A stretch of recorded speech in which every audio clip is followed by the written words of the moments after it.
The Lord be with you. And with your spirit. A reading from the Holy Gospel according to Luke. Glory to you, Lord. Jesus told his disciples a parable. Can a blind person guide a blind person? Will not both fall into a pit?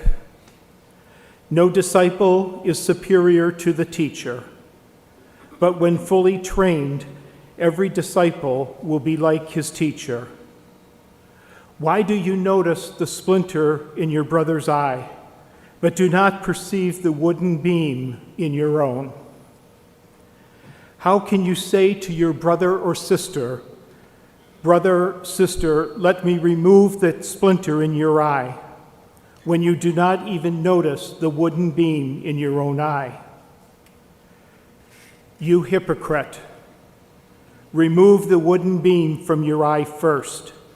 Then you will see clearly to remove the splinter in your brother or sister's eye. A good tree does not bear rotten fruit, nor does a rotten tree bear good fruit.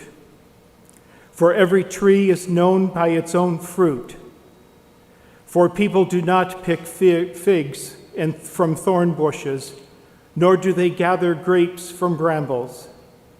A good person out of the store of his goodness in his heart produces good, but an evil person out of a store of evil produces evil.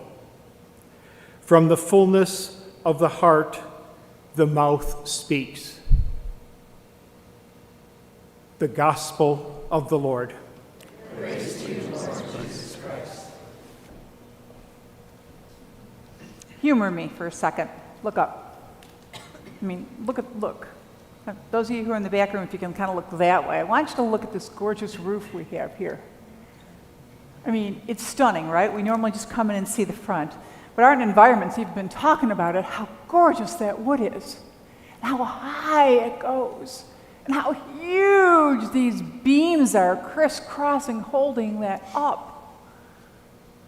The shaker shingles on the outside, that huge speaker system right there, and the speakers on the other side, and that huge pinnacle with the cross on top that the whole neighborhood can see, all held up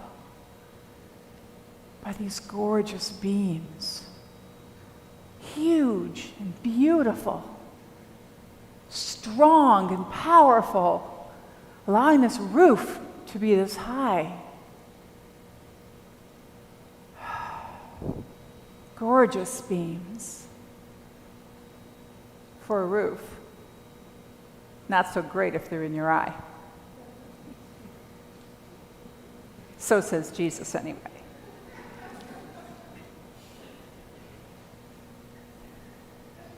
Beams. Beams in our eye. Beams strong and big that block our sight. Sight to what? Well, for the last few weeks, we've been hearing what is called the Sermon on the Plain from Luke, a place where the evangelist kind of created a mini catechism and pooled central teachings together. What does it mean to be a Christian? And to be honest, it's pretty straightforward. Essential to being a Christian, you will recall it said, excuse me while I mess up your book here, Deacon. Love your enemies. Love your enemies and do good to those who hate you. Give to everyone who asks of you, and do unto others as you would have them do to you. In other words, you got to do it first, no matter what they do. Woe to you, rich, but blessed are you poor. Stop judging, lest ye be judged. And it's right after that we hear about beams in our eyes. Those are hard statements. If you want to be a Christian, you can't judge. If you want to be a Christian, you have to forgive. Now, no one said we were perfect at it, but there's a commitment to these really hard values. But knowing human nature, Jesus said, be careful. Because we don't want to hear these things. He knows that. He knows their heart. And what do? We deflect. Yeah, you people. See that person over there? They're not very loving, are they? No, you should be giving more to the poor. And what about those rich people up in Birmingham? Not so much Sterling Heights, you know. I just made that part up. But don't we do that? We deflect. We take those beams and block any possibility that Jesus is really talking to us.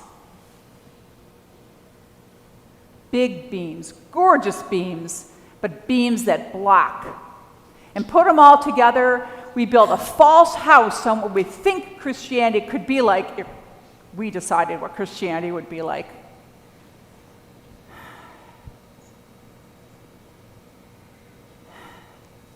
Why do we do that? And what are we even doing? There are lots of beams that stop us from being Christian, that protect us from really living the gospel,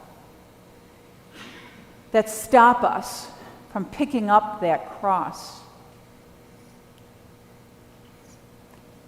Beams made of fear, beams of, I really do want to be rich. Beams that say, I don't really want to forgive. Beams that stop us from even seeing how we're not very Christian at all.